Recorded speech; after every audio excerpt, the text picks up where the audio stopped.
Welcome back to BCN news. దేవాదాయ శాఖకు ఆదాయం సమకూరేలా క్రికెట్ హబ్ ఏర్పాటు చేయడం అభినందనీయమని ఉపసభాపతి కనుమూరి రఘురామకృష్ణంరాజు అన్నారు. పశ్చిమ గోదావరి జిల్లా ఉండి గ్రామంలో నిరుపయోగంగా ఉన్న కంపెల్ సత్రం స్థలంలో ఏర్పాటు చేసిన త్రిబులార్ క్రికెట్ హబ్ ను ఆయన ప్రారంభించారు. మండల పార్టీ అధ్యక్షుడు కరిమెరక నాగరాజు ఆధ్వర్యంలో జరిగిన కార్యక్రమంలో త్రిబులార్ మాట్లాడుతూ ఎక్కడైనా ఖాళీ స్థలాలు ఉంటే అభివృద్ధికి సహకరిస్తానని చెప్పారు. గ్రామంలో ఉన్న R&B కార్యాలయం స్థానంలో కళ్యాణ మండప నిర్మాణానికి కృషి చేస్తానని అన్నారు.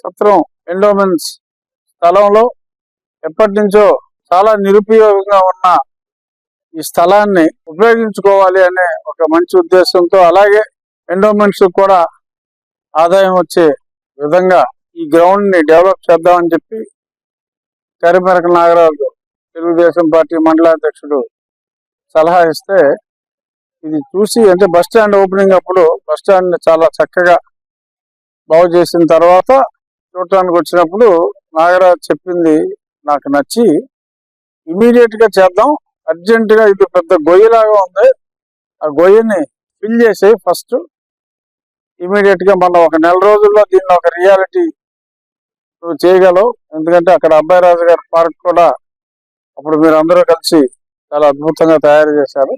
దీన్ని కూడా చేయమని చెప్పటం, నేను ఊహించిన దానికన్నా కూడా చాలా వేగంగా ఎండోమెంట్స్ కూడా ఒక టెండర్ పిలిచి అది ఆహ్వానించాలి అంటే మామూలుగా అయితే ఒక సంవత్సరం పట్టి ఉండేదేమో.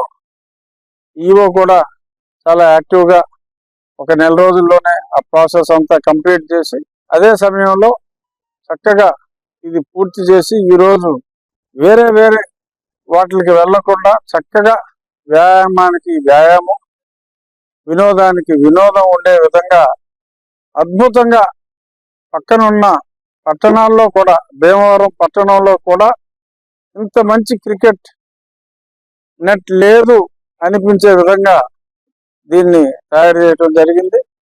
ఇది చూసిన తర్వాత ఇందులో పాలు పంచుకున్న వాళ్ళందరినీ మనస్ఫూర్తిగా అభినందిస్తున్నా. స్థలాలుంటే ఇంకొక స్థలం గురించి కూడా నాకు నాగరాజు చెప్పడం జరిగింది. కృష్ణరాజు గారు, సాయిరాజు గారు చెప్పారు, సెంటర్ లో పంచాయతీ ఆఫీస్ దగ్గర స్థలం వాకింగ్ ట్రాక్ కి దానికి చేయాలని. దానికి కూడా మనం ముందుకెళ్దాం.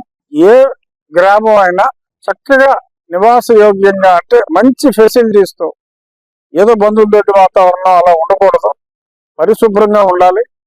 అలాగే ఎక్కడైనా ఓపెన్ ప్లేస్ ఉంటే చెత్తా చెదారం, పాములు గట్రా చేరకుండా నీట్ గా దాన్ని చేసుకుని 10 మంది ఉపయోగించుకునేలాగా ఉండే విధంగా ఉండిలో మార్పు వస్తుంది. ఒకసారి ఆ మార్పు చూసిన తర్వాత ఈ ప్రాంతం బాగు చేసుకుందాం, ఇంకో ప్రాంతం బాగు చేసుకుందాం అన్న ఆలోచన ప్రజల్లోంచి వస్తుంది. కాబట్టి తప్పకుండా ఈ సంవత్సరంలో చాలా మంచి ప్రగతి చూసాం. రాబోయే సంవత్సరంలో మరిన్ని ప్రాంతాలు అభివృద్ధి చేసి ప్రభుత్వం వద్దనున్న అది కూడా మనం ఎలా డెవలప్ చేయాలి, ఇప్పుడు ఆ R&B ఆ పాత ఆ బిల్డింగ్ స్థానంలో కూడా ఏదైనా మంచి యాక్టివిటీ, హోటల్ ప్రాజెక్ట్ టేకప్ చేయడానికి గవర్నమెంట్ కూడా టెండర్ పిలిచింది. నేను చాలా మందిని ప్రోత్సహించి ప్రయత్నం చేస్తున్నాను. ఇక్కడ చేయండి, ఒక మంచి కళ్యాణ మండపం, 3 స్టార్ హోటల్ లాంటిది ప్లాన్ చేయండి, ఇటు ఆక్వీన్ నుంచి ఇటు భీమవరం నుంచి కూడా వచ్చే వాళ్ళు ఉంటారు అని. ఆ ప్రాజెక్ట్ కూడా త్వరలో మొదలవుతుంది. అభివృద్ధికి ఆటంకం లేకుండా, రోడ్ల మీద ఆక్రమణలు లేకుండా, ఎక్కడికక్కడ చక్కని చెట్లు వేసుకుని, కాలువల పక్కన మంచి రోడ్ల నిర్మాణం ఒకదాని తర్వాత ఒకటి ఇప్పుడు అక్కడ జరుగుతుంది. కొంతమంది ఓనర్స్ కూడా ముందుకొచ్చి ప్రభుత్వం ఇచ్చే నిధులకి వాళ్ళ నిధులు వేసి కూడా చాలా చక్కగా ఆల్టర్నేటివ్ రూట్స్ ఈ చుట్టుపక్కల కూడా చాలా వేసాం. నియోజకవర్గం హెడ్ క్వార్టర్ అయిన ఉండిని చాలా చక్కగా అభివృద్ధి పదంలో తీసుకెళ్దాం. అన్నా క్యాంటీన్ ఉందంటే స్వయంగా ప్రజలే నడిపించుకుంటున్నారు.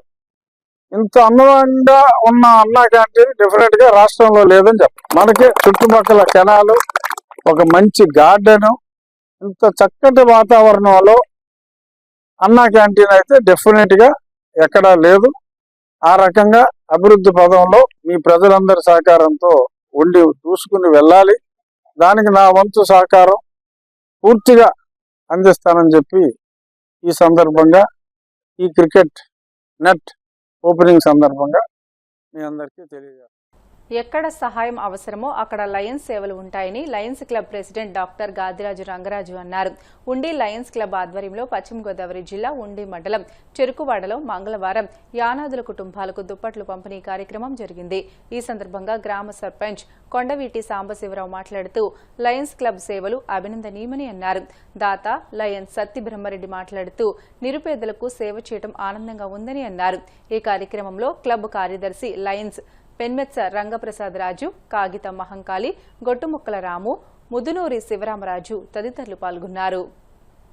ఉండి మండలం లయన్స్ క్లబ్ ఆధ్వర్యంలో చెరుకువాడ యానాదుల కాలనీలో ఉచిత దుప్పట్ల పంపిణీ కార్యక్రమం చేపట్టడం జరిగింది. దాత లైన్ సత్య బ్రహ్మారెడ్డి గారు గతంలో కూడా ఈ పేటలో కొంతమందికి దుప్పట్లు ఇవ్వడం జరిగింది. ఇక్కడ చాలా నీడ్, చాలామంది ఇక్కడ పొద్దున్నే ఉదయం పనికి పోయి సాయంత్రం వరకు రారు. వాళ్ళు కాస్త కోస్త సంపాదించుకుంటారు. చాలా ఆర్థికంగా వెనకబడి ఉన్నారు. ఇలాంటి వాళ్ళకి ఇస్తే సత్ఫలితం ఉంటుందని ఉద్దేశంతో ఈ కార్యక్రమం ఇక్కడ ఏర్పాటు చేశాం. మన చెరుకువాడ గ్రామంలో యానాదుల కాలనీ బాగా వెనకబడ్డ కాలనీ అనేది అందరికి తెలుసు. ఇక్కడ ఆ గుడిసెలే చెప్తే మనకి కాలనీ ఏంటనేది. ఇక్కడ ప్రతి సంవత్సరం గత సంవత్సరంలో కూడా మన లయన్స్ తరపున దుప్పట్లో ఈ పంపిణీ చేయటం జరిగింది. అలాగే మళ్ళీ ఈ సంవత్సరం కూడా పంపిణీ చేయాలని మన లయన్స్ క్లబ్ అధ్యక్షులు వారు మన గ్రామంలో బాగా వెనకబడి ఉన్న వీరు యానాదులు అంటే ఎస్టీలు బాగా నీళ్ళు స్థలాలు ఇచ్చినా కానీ అక్కడికి వెళ్ళాక ఇల్లు కట్టుకోలేక వీళ్ళకి ఇక్కడే ఉండిపోతారు.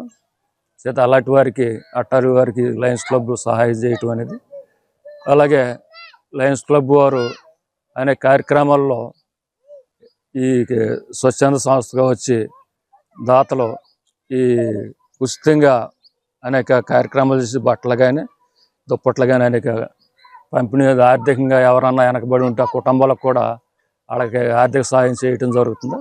అంచేత మా చెరుకోడ గ్రామం తరపున లయన్స్ క్లబ్ వారికి ధన్యవాదాలు తెలియజేసుకుంటాం.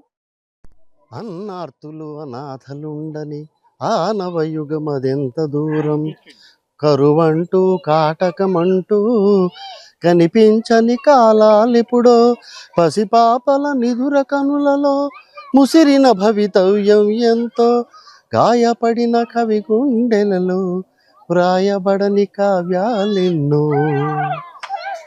ఉండి లయన్స్ క్లబ్ ఆధ్వర్యంలో మరి ఇటువంటి అన్నార్తులు అనాథులు ఇటువంటి వాళ్ళందరూ కూడా ఆర్థిక సహాయంగా కానీ వస్త్ర సహాయం కానీ భోజన సదుపాయం కానీ ఇటువంటి కార్యక్రమాలన్నీ కూడా ఉండి లయన్స్ క్లబ్ ద్వారా చేస్తూ ఉన్నాం. మరి ఈ సందర్భంగా చెరుకువాడ యానాదుల కాలనీలో మరి చాలామందికి మరి దాత సత్తి బ్రహ్మారెడ్డి గారి వారి సహకారంతో ఈరోజు దుప్పట్లు ఇవ్వడం జరుగుతుంది. మరి వీటినన్నింటినీ సద్వినియోగపరచుకోవాల్సిందిగా కోరుతూ మరి మా లయన్స్ క్లబ్ సేవలు ఇంకా మరింత మేము చేయడానికి కూడా ఇప్పుడు సంసిద్ధంగా ఉంటామని ఈ విధంగా తెలియజేస్తున్నాను. వార్తలు ముగించే ముందు ముఖ్యాంశాలు మరొకసారి. కూటమి ప్రభుత్వం చేసే పనులకు వైసీపీ క్రెడిట్ కొట్టేస్తుందన్న హోంమంత్రి అనిత. మూలపేట పోర్టు 70% పనులు టీడీపీ హయాంలోనే పూర్తయ్యాయని వెల్లడి.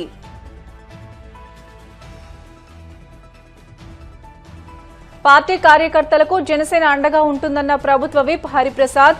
ఇటీవలే వేర్వేరు ప్రమాదాల్లో మృతి చెందిన పలువురు కార్యకర్తల కుటుంబాలకు 70 లక్షల చెక్కులు అందజేత.